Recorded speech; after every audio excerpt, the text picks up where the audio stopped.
What's up, everybody? Welcome to another episode of the Vinyl Den, your channel for record collecting by record collectors. I'm Nick. It's Tuesday. Time to check out some new releases that are coming out this Friday, November 28th. So, yes, it is Record Store Day Black Friday, but there's a lot of standard releases, some non-RSD releases that are coming out this Friday also. There's about 350 albums coming out this week. I got 10 on my list for today.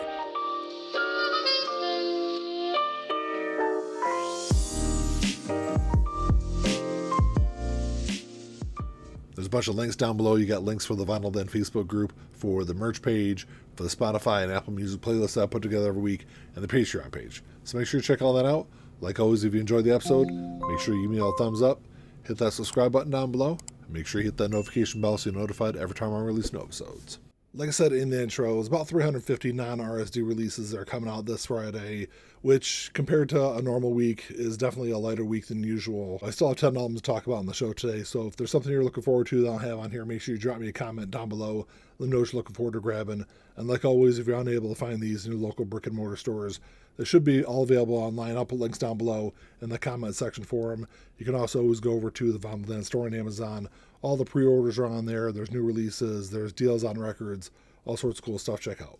The first album I got on the list for this week is the 50th anniversary release of an incredible Neil Young album. This is Tonight's the Night, released back in 1975. It was a 6 studio album.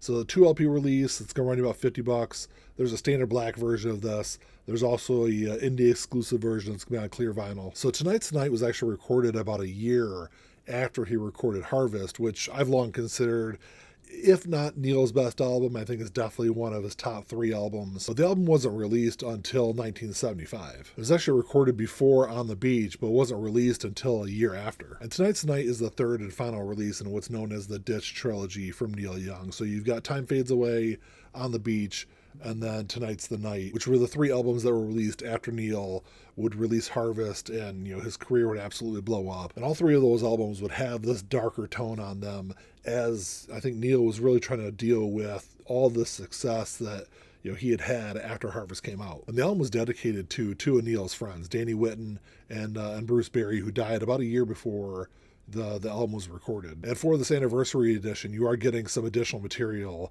There's 6 additional tracks on here. It looks like they're all like alternate mixes.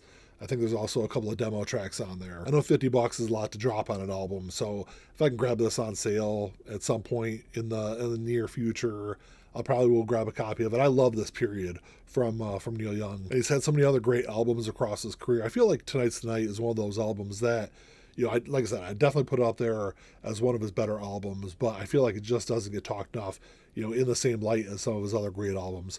So you got that coming out this week. And you've also got this new live album coming out this week from Dream Theater. This is live in Paris. It's on 4 LPs. It's on Fruit Punch vinyl. I think there's also, if you go on Dream Theater's website, I think there's 2 or 3 other colors you can get this in. It's going to run about $70. This was recorded on November 23rd, 2024. At the Adidas Arena in Paris, France. So to celebrate not only the 40th anniversary of the band, but also the return of Mike Portnoy on drums, the band would embark on this huge world tour. And this Paris date would end up being recorded not only for vinyl, but it's also coming out on CD and Blu-ray. And I think there's also a limited theatrical run. I think it's only going to be available through AMC theaters, though. On the set list that night included so many of their best-known tracks from across their incredible career, and also some of the songs off the new album Parasomnia. I've read nothing but great reviews of not only this live album, but also the visual performance also. So I'm actually kind of leaning towards, first off, I'm not the biggest Dream Theater fan, but I'm actually kind of leaning towards picking this one up on Blu-ray, because I think the 3 CD, 2 Blu-ray release runs about the same price as the vinyl set does. Actually, I was way off. I just looked on Dream Theater's website. The 3 CD, 2 Blu-ray release is actually $35, so it's half the price that it is on vinyl. So I probably will grab it on CD and Blu-ray, especially since I think the Blu-ray discs also include the Dolby Atmos mix of the live performance. So I think, especially for half the price that you're getting the vinyl box set for, I think you're getting probably a lot more content for half the price on the other set. There's also a reissue of Nashville Skyline by Bob Dylan coming out this week. Released back in 1969, it was his 9th studio album. It's going to run about $23. So this album marked a big musical shift for Bob Dylan, where he dove really headfirst into country music. And with this album, I think he really changed not only folk music, but also country music. It was recorded over 1 week in February of 1969 in Nashville, Tennessee.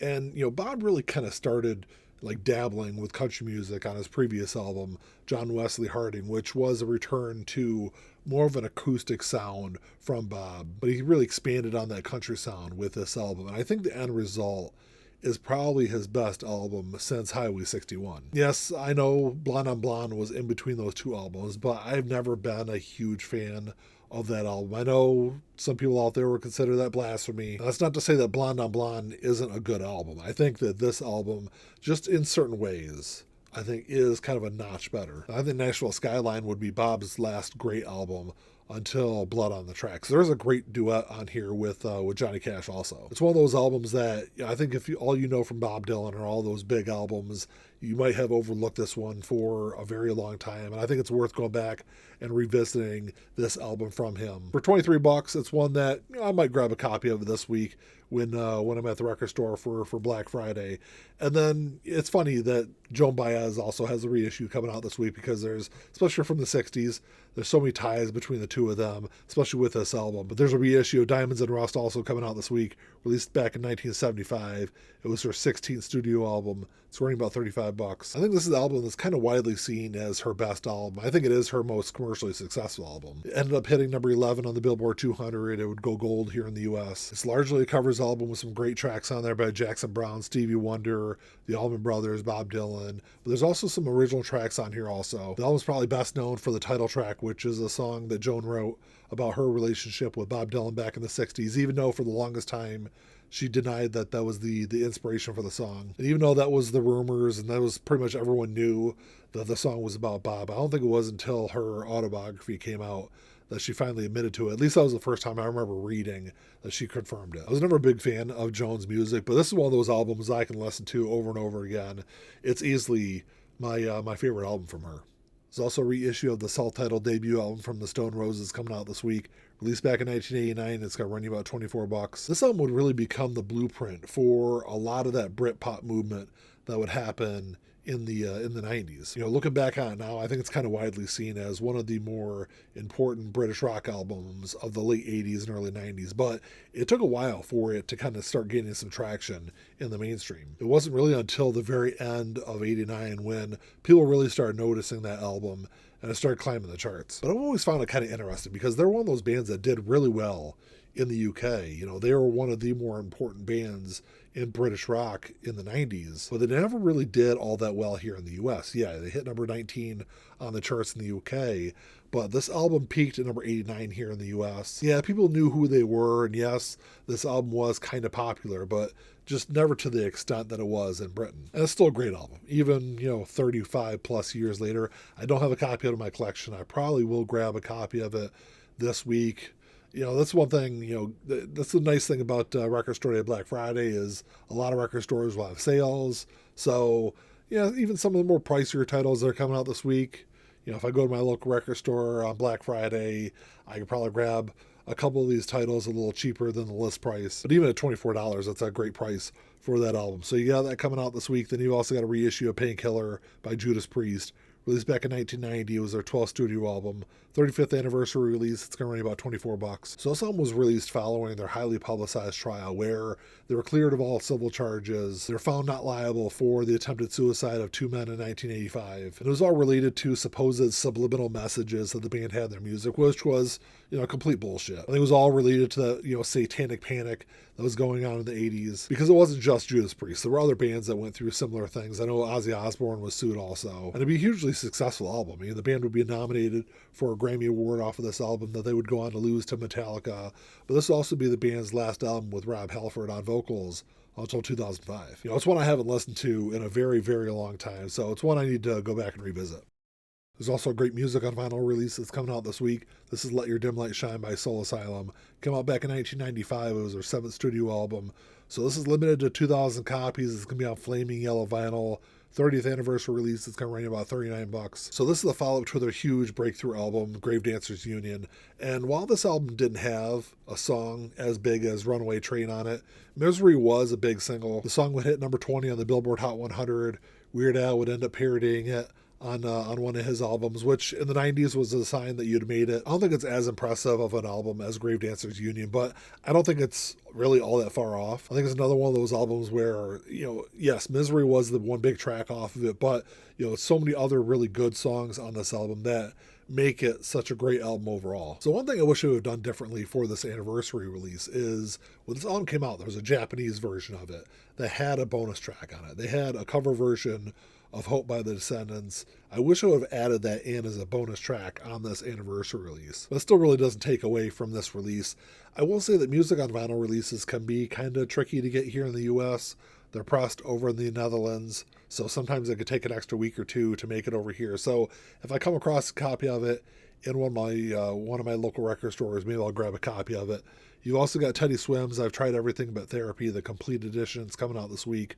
It's going to run you about $67. So this was released digitally back in June. So this is a 3 LP release. It's going to be on milky clear and orange vinyl. So this is kind of an interesting release because it's really his first 2.5 albums, all combined into one album. Because I've Tried Everything But Therapy came out in 2023. I mean, it was met with rave reviews. It charted really well. It was this really interesting blend of like R&B and soul and some country. Had a little pop. It had a little gospel in there. Like I said, it's just this really interesting blend of all these different genres. And then about 6 months later, he would release this extra batch of songs and call that, I think it was part 1.5 is what he named that one. And then I think it was January of this year, he would release part 2 as his second album. So this is the complete version. So you're getting part 1, part 2, and part 1.5 all together in this 3 LP release. So he's releasing all 32 tracks of all 3 of those releases all together on CD and vinyl for the first time. And I will say it's not generally my style of music, but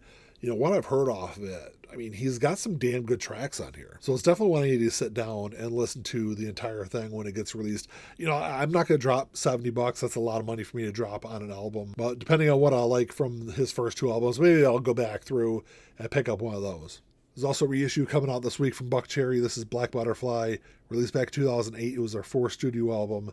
It's on 2 LPs. It's been yellow vinyl. It's going to run about $33. So this is actually the second album the band released after they reformed in 2005. And the album built upon a lot of that momentum that the band had after they released 15 in 2005. I mean, the single Crazy Bitch was pretty much everywhere, for like a year after that album came out. And I think where Black Butterfly kind of failed a little bit was, I think they kind of tried to take some of that stuff off of 15 and try to recreate some of that on this album, and it didn't necessarily always work. The first single off the album was Too Drunk, and it received some radio play, but after the first pressing of the album, it was taken off both CD and vinyl, and even up until just recently, it wasn't even available on any of the streaming services. It wasn't until they added the deluxe edition of this album on streaming services that you could even listen to that song again. So on all the subsequent pressings of this album, it was replaced with Deep Purple's Highway Star. So this 2 LP version that's coming out this week does have additional music on here, including Too Drunk is added on there as a bonus track,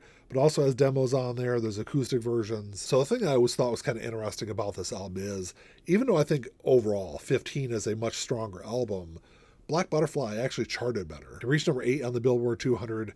And, I think that, the success of 15 had probably a lot to do with that. I think a lot of people picked up this album because of songs like Crazy Bitch, which had, in a weird way, a lot of crossover appeal. Like I said, because I don't think this album is anywhere close to being as strong as 15 was. It's something that's at least worth going back and revisiting if you're unfamiliar with it. And the last album I got on my list is Human After All Remixes by Daft Punk. It came out back in 2006, so it's a big remixed album from the band. Human After All came out back in 2005.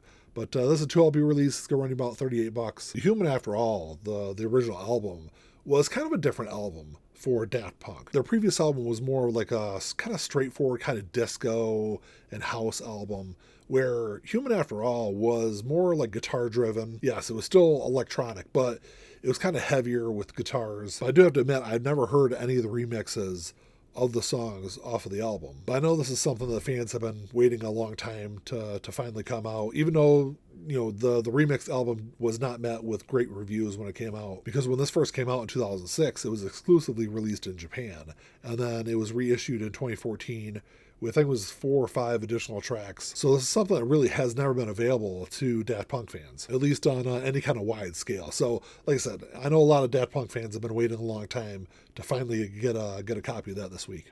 Well, that's all I got for you today, guys. Thanks for checking the show out. Make sure you drop me a comment down below. Let me know what you're looking forward to this week. It's not the best week as far as new releases go. Typically Record Store Day Black Friday is not. Most years, the week before or the week after RSD Black Friday is like the big release week. But I still think there's some good stuff that's coming out this week.